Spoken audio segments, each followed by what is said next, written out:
So one of the things that I did in my role when I was with Ohio State was take a look at a lot of the different data we had and take a look at our board performance and try to find some ways where we could make correlations and see if we could predict better how we could see how our students were doing when it came to taking board exams.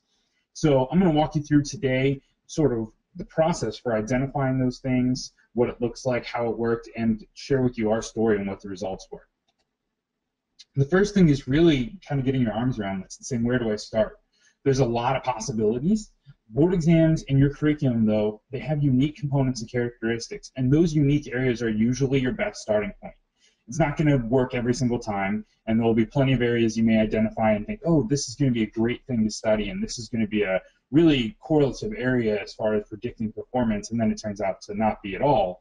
But you have to start somewhere, and these are usually the best places to start. It might take you a try or two to get the right one, but you have to start somewhere. So what might be unique? What are some of those unique things? Question types and styles are frequently uniform for licensure exams, and the entire exam may have a certain type, style, format of question. The cognitive domain level of those questions is usually pretty consistent compared to maybe what you have internally. And a lot of times licensure exams can have some more specific focus while your curriculum is a little bit more broad. The best practices for teaching a particular content area, or the best practices for making a holistic doctor, nurse, pharmacist, dentist, whatever it might be, the best way to do that may incorporate a lot of things that aren't actually a part of what your licensure body puts on the board exam. So sometimes there's a specific content focus that is a little bit more prevalent in a board exam than in your curriculum. But by taking a look at these areas and taking a look at what is unique, you can start to narrow things down to study. What are some of your strengths? Frequently when we talk to schools, one of the things I hear, and I know was the case for me at Ohio State, was they have some rock star faculty, some people who are really frequent question writers in their curriculum. Their questions are extremely high quality. Maybe there's a couple content areas in the curriculum that you just have some of the best experts and the best educators in, and they really stand apart from the rest of your curriculum. And so taking a look at some of those strengths and seeing if those particular areas are areas that correlate for you, and students who do well in those strengths of yours versus students who do poorly in your school's strengths, that can begin to be an area.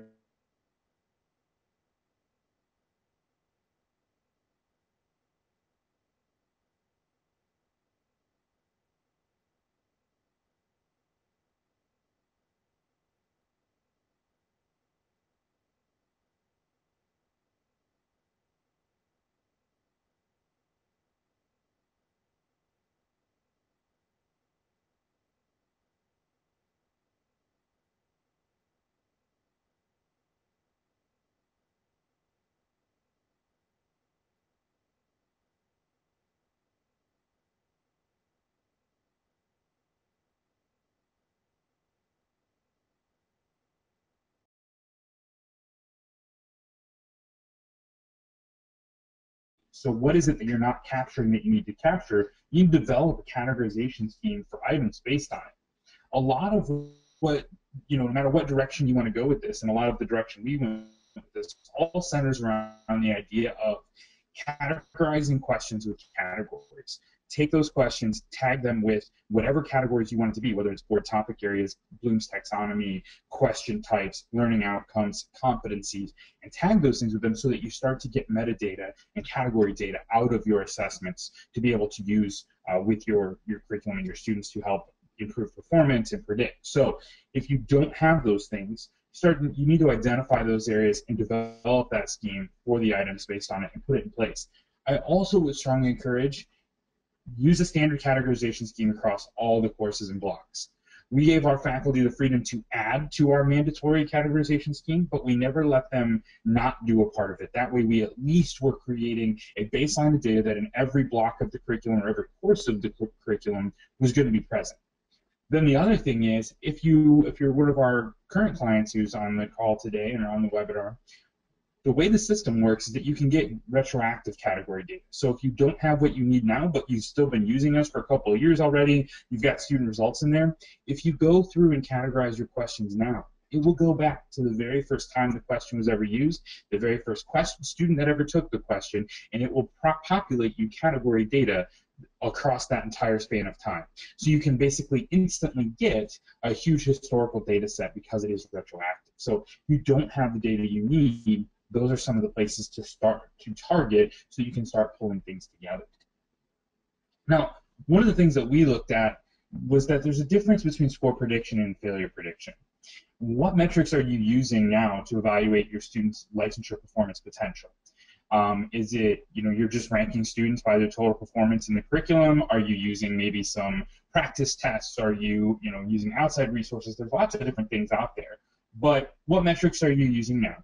And are you using them to try and predict just whether or not somebody's going to pass or fail? Or are you trying to predict really how each student is going to do and get really close to what that score is going to end up being?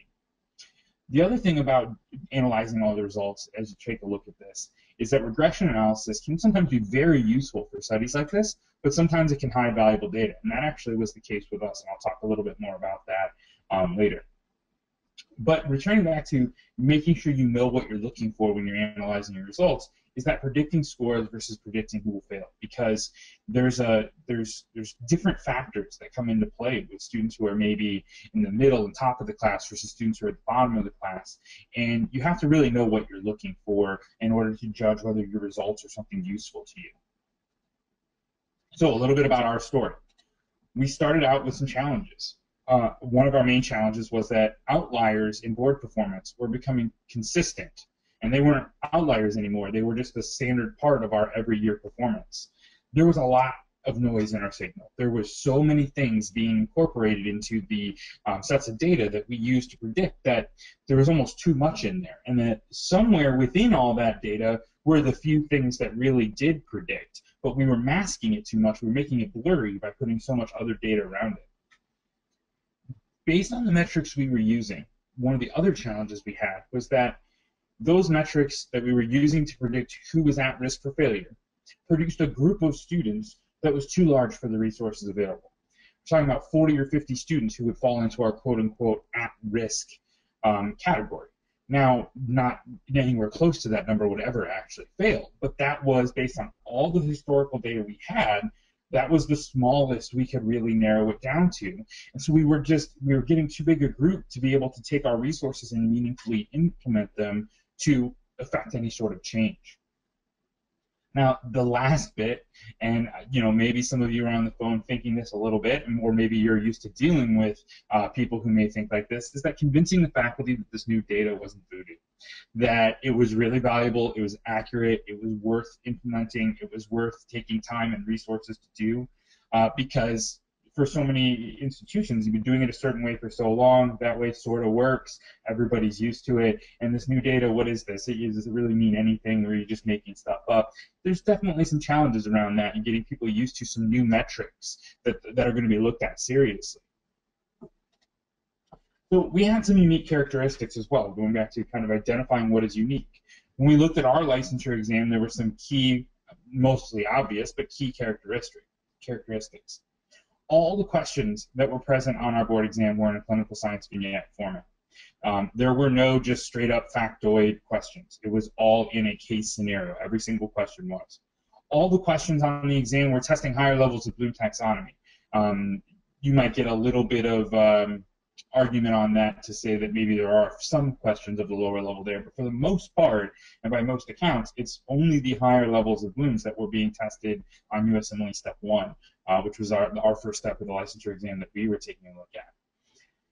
So, in addition, our exam performance was broken down in 20 subject areas that were reported on to the students in the administration. So we had some data coming back to us, to our students, and to us about our class on a whole, from our licensure exam, saying here's how you're doing on these 20 subject areas. And actually recently the USMLE updated those, and so they've split it out a little bit into, instead of one giant clump of 20 subject areas, there's basic science versus clinical science and organ systems. So they've actually done some refining to that, but the principle is still the same. There is a set of data that we are getting back.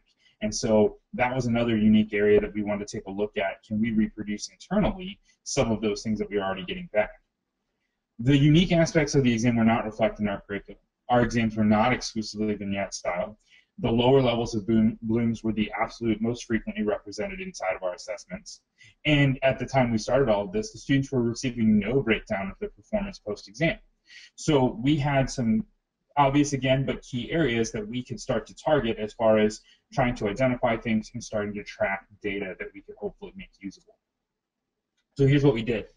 Every single question was tagged with one of 4 question types that also had a modified blooms component. So we didn't want to go exclusively into 2 separate areas for question type and blooms. We married them together, and I'll show you what those look like in a second. The questions were also tagged with between 1 and 3 of those subject areas that the licensure exam reported on. So now every single question in our curriculum was also being tagged to the same pieces of data that we were being reported back on from the licensure exam, which was very helpful. We did 1 to 3 because sometimes really, you know, there could be a cardiopathology question and both of those subjects are really being tested inside that question. Other times it was just 1. Maybe it was just an anatomy question, maybe it was just a physiology question, and so on. The last thing we did was we started using longitudinal analysis to track student performance in each of these categories across the entire curriculum. So in our case, we had an integrated curriculum. So there was no single course for each of the subjects. It wasn't, you know, it was all integrated across multiple blocks based on organ systems. So one of the things we wanted to do was use the longitudinal analysis to track how students are doing in some of those core areas like pathology, anatomy, physiology, biochemistry, pharmacology, etc., that were really present in small doses across multiple blocks and across multiple parts of our curriculum. And we wanted to start to accumulate some larger amounts of data than a little sample out of each block would already give us. So here's an example of our category scheme. Today this would need to be updated a little bit, but to reflect the new USMLE categories. But this is what we were using back when I was at Ohio State. The question type here where we married the blooms level and the question types together, so we had a recall factual knowledge question, interpretation or analysis of information, which was usually interpreting some sort of graph, histology images, it might have been test results, things like that. And then basic science vignettes versus clinical science vignettes. One of the things we did there was we separated out questions to really get to, okay, we have some questions that are in a patient scenario style, but in reality they're asking what is the bone in the arm. They're not actually requiring critical thinking and higher level clinical diagnosis and things like that. Versus a true clinical science vignette being something where a case is presented and you might be asked about a side effect, but before you can really answer about the side effect, you've got to think through, well, what would the diagnosis be? And if that would be the diagnosis, then what would be the treatment? And if this would be the treatment, okay, then here's the answer about my side effect. It really required multiple levels of thinking. So we wanted to separate those out to, again, try to eliminate some of that noise in the signal. We didn't want to inaccurately classify some of our vignette-style questions as vignettes if they really weren't. Now, additionally, we went with these subject areas. Again, we just mirrored the boards for these. So whatever board you're using, whether it's NCLEX or the pharmacy boards, etc., you can use those type of schemes, and those can be really helpful and give you a starting place.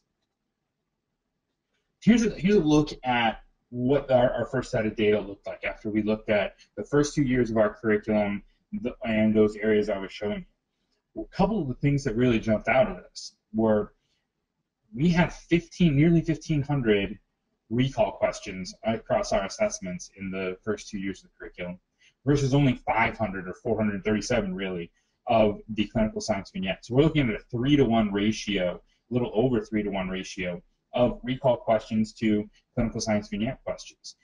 That really, really doesn't reflect the boards at all. And so it was a major source of the noise in our signal.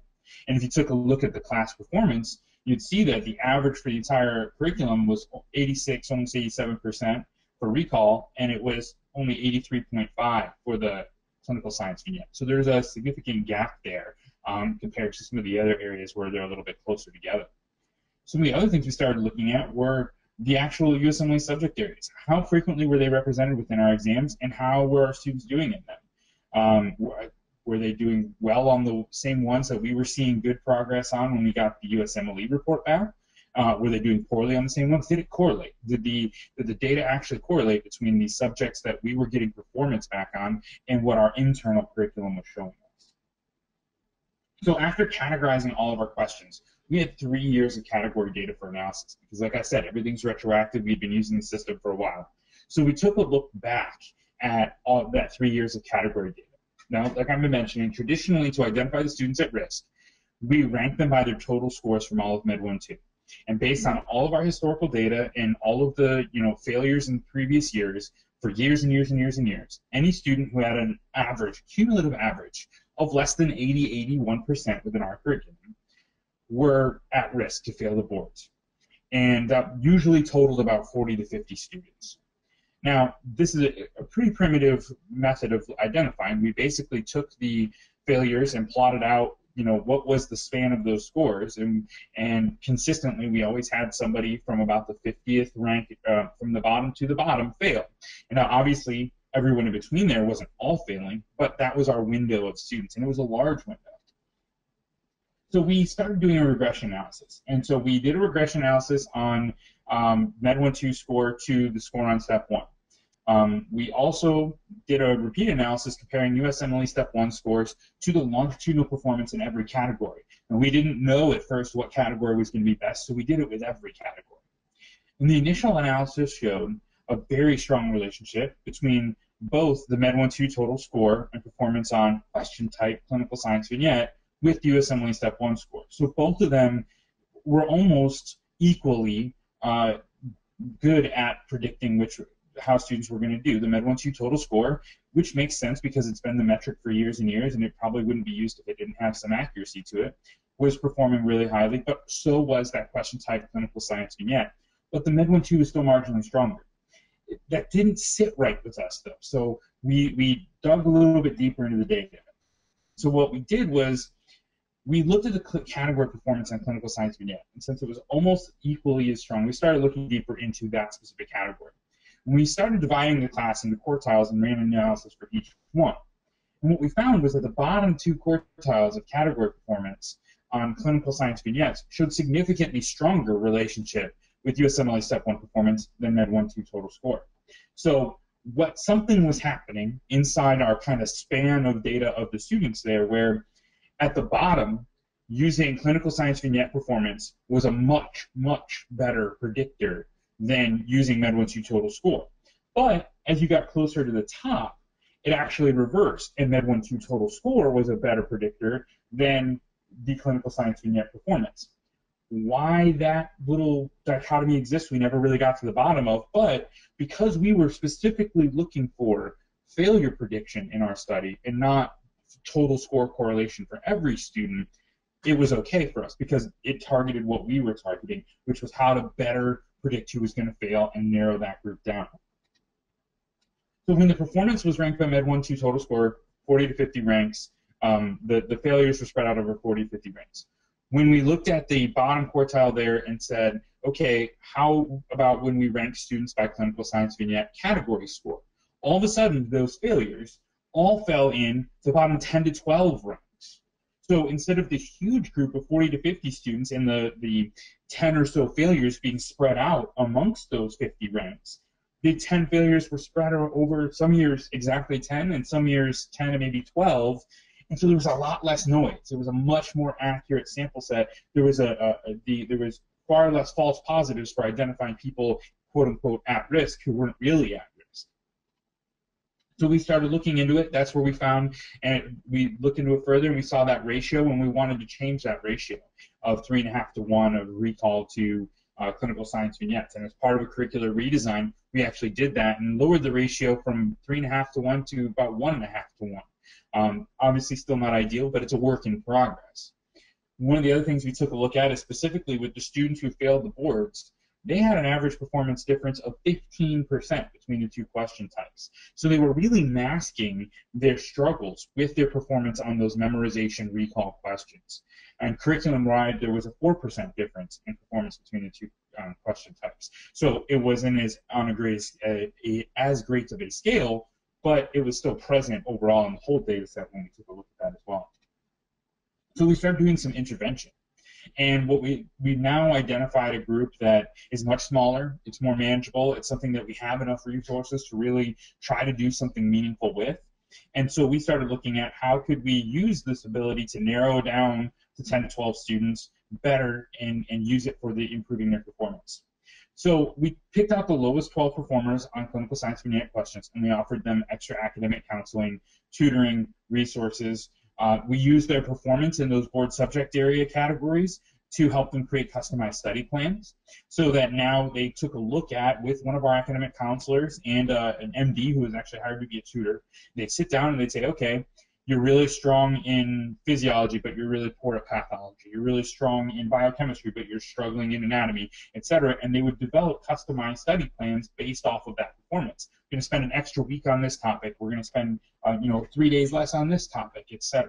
So there was some more tutoring involved. There was more tailoring of that customized study plan. We used the academic counselors to help them figure out, okay, why is it you're doing so well on recall questions and so poorly on the vignettes? Let's take a look at how you're studying. How are you studying? And I think a lot of places across any form of health science education will frequently run into students who are still rewriting their notes 15, 20, 30 times as a method of studying. And they're sitting there and they're just rewriting it, rewriting it, rewriting it, and rereading them, and that helps great with remembering the facts. But being able to actually take those and put them into practice is very different. So the students, when we would hear that feedback, we started trying to shift how they were studying, not just what they were studying. And so we would give them cases and say, okay, take this stuff and apply it to these 3 cases we've just given you, and then come back and let's talk about it, things like that. So because it was a smaller group, we could get a lot more customized, and we could get a lot more in depth with our intervention. But the real key is that the intervention worked. So year 1, of the 12 students who were offered the extra resources, 10 of the 12 accepted and 2 declined. Year 2, same thing, 12 students were offered extra resources, 10 of the 12 accepted, 2 declined. In both years, the 10 students who accepted passed, and the 2 who declined did not pass. None of them passed. So it was an accidental control group, because we would have obviously preferred everybody take us up on it, but we were actually really able to show that even this late stage in the game, when by all previous metrics and all new metrics we've ever had, these students should be the highest at risk and most likely will fail the boards, we've been able to intervene this late into the academic timeline and still affect change, positive change. And now these students are moving on. They're successful. They're not having to skip rotations or sit out parts of the curriculum, repeat parts of the curriculum. They're not accumulating extra debt. They're not getting behind their other colleagues. They're not having a board failure go on their resume or their academic record that could hurt them in getting further education or hurt them in getting a job. So it's a very, very positive outcome. And so we took all that data and we provided it to all students for their personal use. We obviously couldn't intervene like we did with these 10 to 12 with all students, but what we did was we would give every single student all of this data and information, the same stuff we were using for the students who were at risk, and we would do a session where we taught them how to understand what the reports meant and what the reports showed. It was usually a half-hour session that I ran, but then we let them use it on their own. It was something they could monitor and track as they were going through the curriculum and keep tabs on themselves, and they could use to help direct themselves. So where does ExamSoft fit into all this? Obviously, they were the tool, and we were the tool now that I'm over here, that was used to do all this. And there's a lot of different things. The ability to categorize the exam questions is the utmost importance. None of the analysis would be available if you couldn't do that and if you weren't getting that data. The real key is starting to uncover those underlying threads of performance that can point you in the right direction. And so being able to identify those things and act on them is very important, and a lot of systems don't allow for that. Personalized student post-exam reports, in addition to looking at things across time after every single exam, rather than getting just, okay, I got an 80, what is the other 20% I missed? There's a fifth of the material I'm missing, what is it? Instead, there's a personalized post-exam report, and that report breaks down every single category that was present in the exam. It shows you what categories you were strong in, what categories you were weak in compared to the class performance. You can really start to get to, what it is that you need to work on. The longitudinal analysis of category performance is so important, especially in the day and age where most health science curriculum is moving to either case-based or integrated curriculums. The ability to still pull out how you're doing in a specific subject, now that that subject doesn't have a course of its own anymore, is really important. And to be able to take a look and say, hey, if I got 2 out of 5 right in pathology on an exam, that really doesn't tell me anything. it really gives me, honestly, no indication of whether I'm strong or weak in that area. I got 3 wrong on the exam, and they could have been just really hard questions. Maybe I forgot to study one of the lectures that they all came out of. Who knows? But when you take a look across, and you're looking at 20, 22, 25, 30 exams, or more accurately, 100, 150, 200 questions across all of the different exams, now you're saying, okay, well, if I've only got 50% of the pathology questions right across 100 and 200 questions, that's a problem. Versus, oh, hey, I did poorly on pathology in this one exam, but overall I'm still doing 87% pathology. That's really important as well. The retroactive data really made the analysis possible. We probably wouldn't have gotten to these conclusions, and we really wouldn't have been able to make the changes we made and discover the things we discovered for probably 3 to 5 more years if it wasn't for the ability to look backwards at the data. Because once we started to identify the threads that we really thought were important and the things that were really helping us discover what was a better predictor, we could validate those by looking backwards and saying, okay, let's look at the last 3 years' students, see if it holds true for them. If it does, we've got some validation here. And then the last thing is the student longitudinal performance dashboard, and I'll show you that in a second. And that really allows the students to see a live update of how they're doing constantly, and it becomes a part of their routine, it becomes a part of their education to monitor their performance live. So this is an example of the post-exam report. And the categories, again, are whatever you want them to be. They could be NCLEX subject areas, USMLE subject areas. They could be cognitive domains. They could be question types. Anything you want, whatever you discover is important to you in your curriculum. But the student now, instead of, okay, I got this 74%, the class average was 87, they can start to see these performance trends. They can see themselves and how the class is doing. They can see where, hey, recall I'm doing great, but application I'm really struggling. Or, certain learning objectives I'm doing well on, and certain ones I'm doing poorly on. That could be board topic areas as well. So this is automatically generated. You can just choose to release it to your students, and they would get this after an exam. And so they've got something that helps them feedback. Why did I do how I did? This is the longitudinal performance summary that is a live dashboard that's part of the student profile. If you're a current client on the line, it's a free thing. You just have to call your account manager and ask them to turn it on. If you're a prospect, this is something that we find really valuable. And so as you log in as a student, every single time you take an assessment, the number of questions that you saw in these categories is going to update. And then as are the class average sliders and your performance sliders, so that you'll be constantly seeing every time you take a quiz, a midterm, an exam, a final, whatever it might be, you're going to constantly see an update there from how the students are doing or how you're doing, and be able to keep up on that. And so you can start to spot those trends. So with that, I will quit babbling quite so much and let you ask any questions you might have. If you haven't asked them already, we've got some in the window already, but if you haven't, go ahead and pop those into the chat window there, and I'll get to answering all of them in just a moment. Great, thank you so much, Eric. My name is Stephanie Toddy. I'm going to be reading off some of the questions that we've had. Let's just go ahead and dive right in, and this is a good chance to remind everybody that if you do have questions, you can pose them now through the GoToWebinar control panel under the questions area. Type those in, we'll read them out and give Eric an opportunity to respond. The first question that we have is, when in second year did you offer intervention, and did they delay step 1? So usually we did it.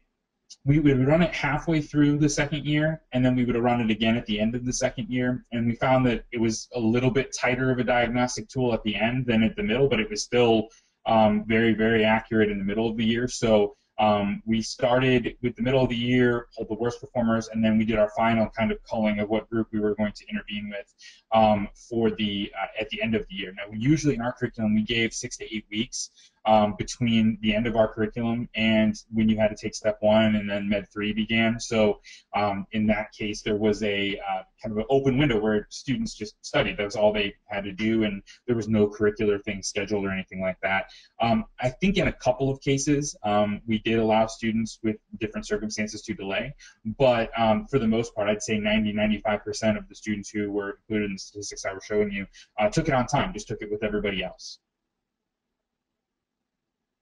Great, thank you. The next question is, how did you determine your categorization or learning outcome structure, and who was a part of that process?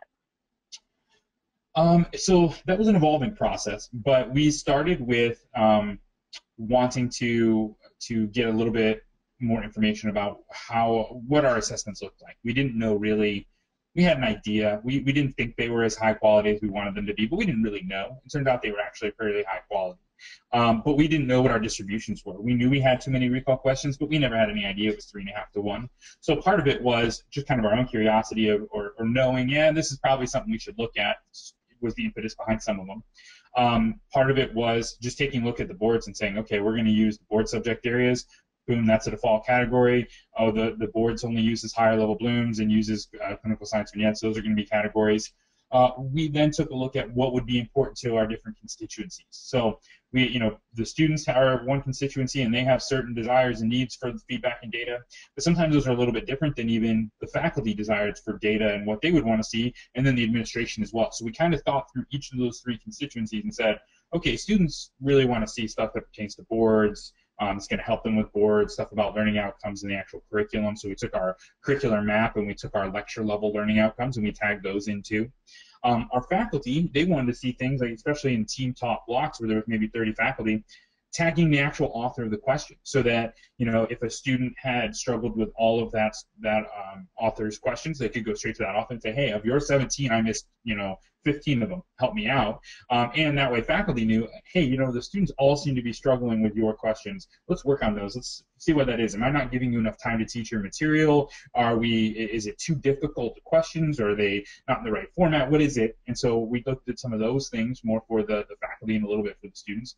Institutionally, we tagged things like competencies, the ACGME competencies, some institutional learning outcomes. So each group kind of needed different things, and we sat down and we put that all together. We didn't put them all in at once. We didn't catch them all at once. The ones we started with were what block of the curriculum is the question a part of, the question author, the question type, the subject area, and general area, whether it's a normal process, abnormal process, which is another thing that mirrors the Step 1 study guide and mirrors the boards a little bit. Those are the 5 things we started with. Then we added the ACGME competencies. We added the individual learning outcomes, the lecture level learning outcomes, and the institutional level learning outcomes. So over time, we added more and more things, but those were the kind of places we started. Great, thank you. The next question is the longitudinal report what the student sees, and do the faculty have access to this report as well? They do. They both see it. So the students will see their performance and the class average. They won't see, obviously, their peers' performance individually. For the faculty, it looks a little bit different because you're not looking at a dashboard for a single student. But what you would see as a faculty is the group average. So whether you're choosing all your Med 1s, all your Med 2s, or your nursing student, first-year nursing students or second, et cetera, or maybe you want to choose every student in your curriculum, whatever group of students you choose to analyze using the longitudinal reporting tool, you'll see an average for that group. So you'll see what the group averages in each category for whatever group of students you've chosen to include in that analysis. And then you'll see a breakdown of every individual student. So you would see a list, and each row is basically a student's name, and each column is a category, and so you would get a giant grid of the student performance, and then you could pull up anybody you wanted from there to look at it individually for tutoring purposes or academic help. Right, next question is, how many students ended up doing poorly on their Step 1 subject exams that were outside of the 10 to 12 that your prediction analysis indicated needed remediation? We never, to my knowledge, maybe they've done it since I've left, but we never really did a study on whether or not the students who were predicted to struggle on Step 1 ended up struggling on those. My guess is that they did. History and just kind of my personal experiences there, because they're obviously written in that same style, written to that same difficulty level, the same struggles are going to apply. So it wouldn't shock me if there was a large correlation there as well, but it was a study we never did. Next question is, were all the questions used multiple choice? Yes, I'm trying to think here. In remediation, we sometimes use essays. So if you failed an exam completely and had to remediate it, we would sometimes add essays, but the rest were all multiple choice, yes. Okay, next question is, how quickly did you pass the information on to students, or was it available? So the post-exam reports, we basically almost all of our exams were on Fridays, and so there's kind of a routine where we take the exams. Usually they would end at about 11:30. Students knew that I would meet with the block leader and the program director after that, and we'd go through and rescore everything. And they kind of an unwritten rule was before I left for the day, the reports would be released to the students. So I actually would have the students would send a couple of people to sit in the waiting area outside my office and watch for me to leave, because they knew when I left that the reports would be available. So then they'd email the listserv and say, hey, everybody, your exam reports are up. And I once made the mistake of forgetting to turn it on before I left, and I only lived 2 miles from campus. But over the course of time it took me to drive the 2 miles from campus home, I had 85 emails in my inbox saying, I can't see my report, I want to see my data, I need to see how I did, I need to see my breakdown. So the students were really into these reports, and so we gave them to them as fast as we could. It was usually same day. There's a new feature actually that ExamSoft has now where you can actually instant release the results upon upload of the exam, and that wasn't available back when I was a client, and so we would have definitely used that had it been available, and it is available now. So we did it same day. A lot of our clients now, though, are doing it basically instantly upon the end of the exam.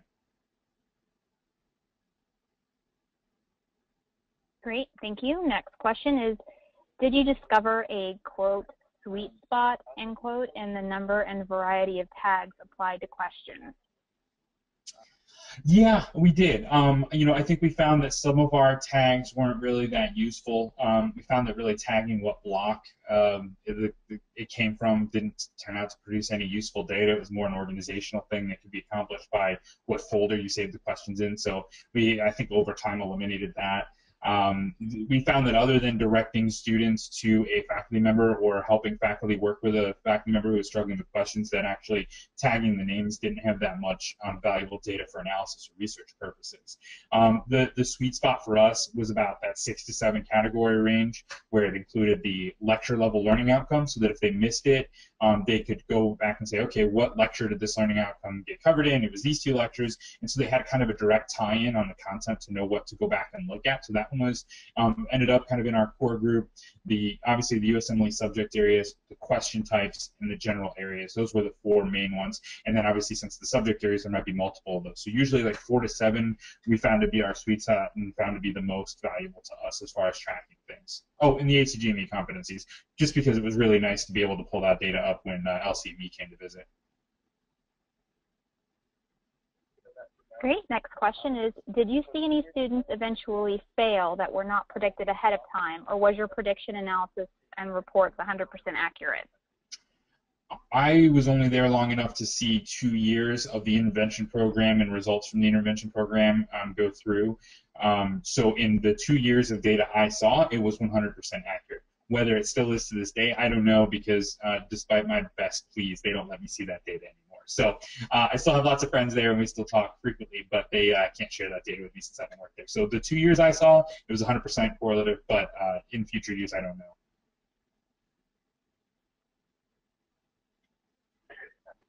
Okay, next question is,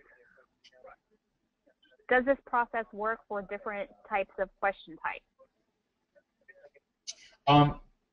Yes, I would say that it gets maybe a little bit more difficult, especially if you're heavily essay-based, but it definitely works for other question types, because really what you're getting at is, one, trying to isolate in an integrated curriculum what areas of struggle and what areas of strength there are for a student.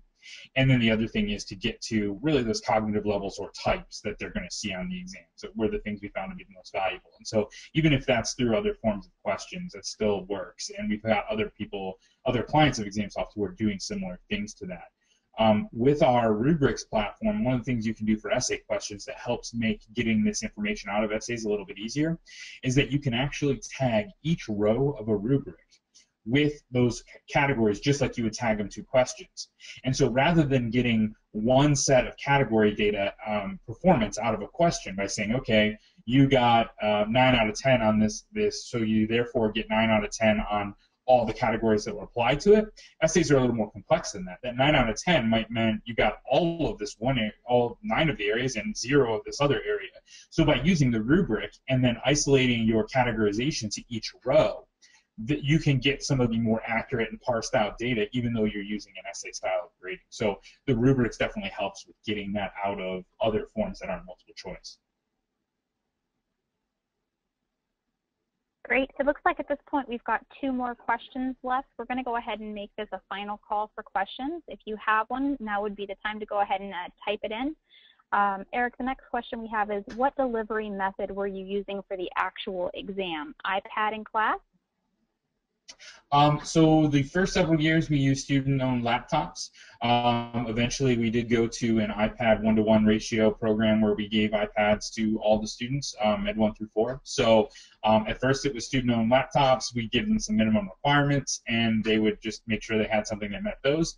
And then eventually it was all iPad. The iPad was wonderful. You know, it's such a stable platform, and it enabled us to do some pretty cool things. We actually did our anatomy practical testing on the iPads in the actual cadaver labs, and because of having the iPads and the mobility of them, we were able to change it from, you know, what is this arrow pointing at in this body, to some more dynamic style questions that maybe there was some content in the actual exam that they would have to read and interpret, then they'd look at the body to, you know, as step 2 to try and figure something out, and they had to put it all together to come up with the answer. So it definitely enabled us to do some better practices, I would say, as far as assessment once we switched over to the iPad. Great, thank you. Last question is, you came up with a composite Med 1, Med 2 score. How did you do that when there are so many different types of assessments in the first 2 years? Oh, that's a good question, and I probably should provide some clarification there. We did not include in that composite Med 1-2 score. We had at the time separate programs for your core content of the like medical knowledge content, your anatomy, pathology, physiology, all that, and then we had a separate program where we did most of the clinical behavioral science and like a doctoring sort of type course.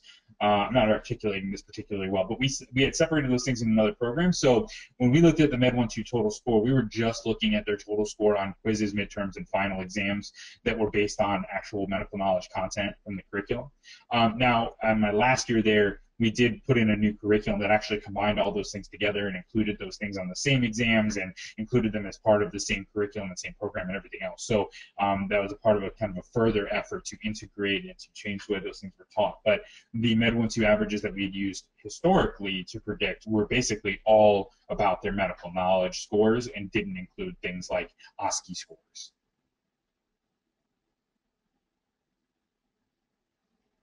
And we are completely out of questions. Wonderful. Well, thank you, everyone, so much. We appreciate you taking the time to join us today. Please do fill out that survey. I really do appreciate the feedback. I know all our other webinar presenters appreciate that feedback as well, because we always want to make these a better experience for you and keep providing relevant things to talk about. So thank you so much for your time, and have a great holiday season.